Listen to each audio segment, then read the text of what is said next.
y hasta una pandemia. ¿Por qué escribir? ¿Para qué leer? ¿Para qué hablar? ¿Para qué elegir un gran libro cuando tienes hambre y sufres flagelos?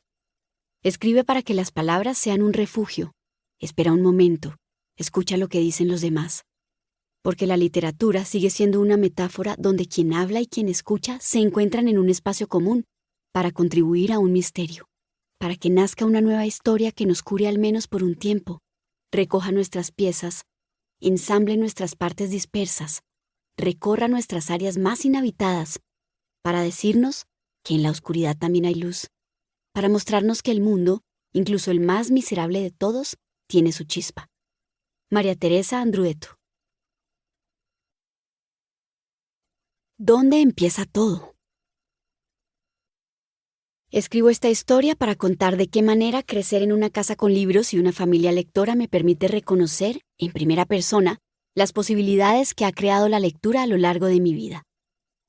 Crecí rodeada de libros porque era lo que había en la casa, y tuve la fortuna y la suerte de encontrar en los libros un refugio y de tener un papá y una hermana a los que les gustaba leer.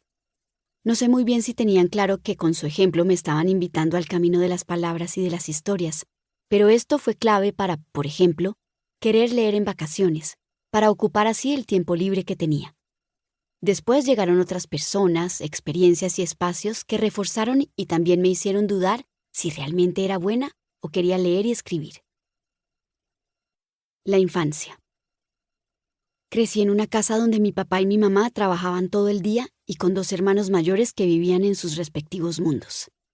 Mi casa estaba llena de enciclopedias de todos los tamaños y temas posibles, y en medio de momentos de soledad, a veces aparecían los libros. La mayoría no los podía alcanzar porque se encontraban en estantes de la biblioteca y eran muy altos. Otros sí estaban a mi altura y alcance, y eran los que podía leer cuando quería. Recuerdo que cuando tenía 5 años, le dije a mi mamá que de grande mi sueño sería que me pagaran por leer. Ella sonrió y me respondió que cómo sería eso posible, y le dije que de alguna forma pasaría. Mientras tanto, en el jardín infantil me esforcé por aprender a leer y a escribir, y cuando lo logré, me emocionó poder decodificar las palabras de las páginas que tenía enfrente. Seguí avanzando, entre libros y muchas ilustraciones que al crecer empezaban a desaparecer.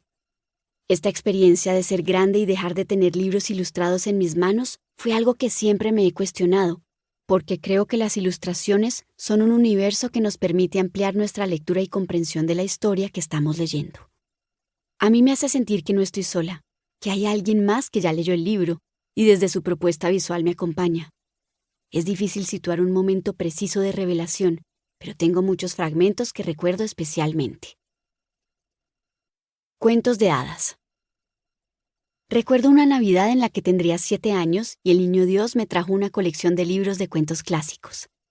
Los recibí muy emocionada y desde esa noche, y a lo largo de muchas noches, justo antes de irme a dormir, los leía con una lámpara que iluminaba mi cama por encima de mi cabeza. Recuerdo uno que se llamaba Capa de Juncos.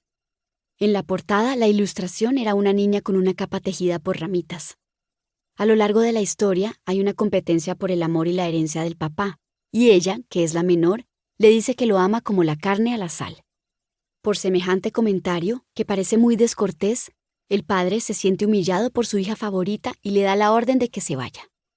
El desenlace de la historia cumple con las reglas de los cuentos de hadas y tiene un final feliz donde se prueba lo esencial que resulta la sal al comerse la carne, y con esta pista se desenreda todo. Por muchas noches, justo después de esa Navidad, estaba tan fascinada con mis libros de cuentos nuevos que mientras todos dormían, yo me leía antes de acostarme en voz alta, tan duro que del cuarto de mis papás me pedían que leyera más pasito y que apagara la luz. Por fortuna, nunca tuve que leer debajo de las cobijas con una linterna. Enciclopedias. El mundo de los niños fue esencial y entre mis tomos favoritos estaban Las plantas, cuentos y fábulas, y gracias a mi hermana descubrí uno que se llamaba Lugares maravillosos. Con el libro de Las plantas, soñaba una huerta llena de frutas y verduras que solo de grande entendí que jamás correspondería al clima de mi jardín, porque hablaba de las estaciones, no de un país con un clima tropical. Me perdía fascinada entre hongos que parecían novias vestidas de blanco, listas para ir al altar, y entre plantas venenosas que justo sí coincidían con algunos. Para seguir escuchando este audiolibro gratuitamente, haz clic en el enlace de la descripción y podrás escucharlo completo sin coste gracias a la prueba de 30 días de Audible.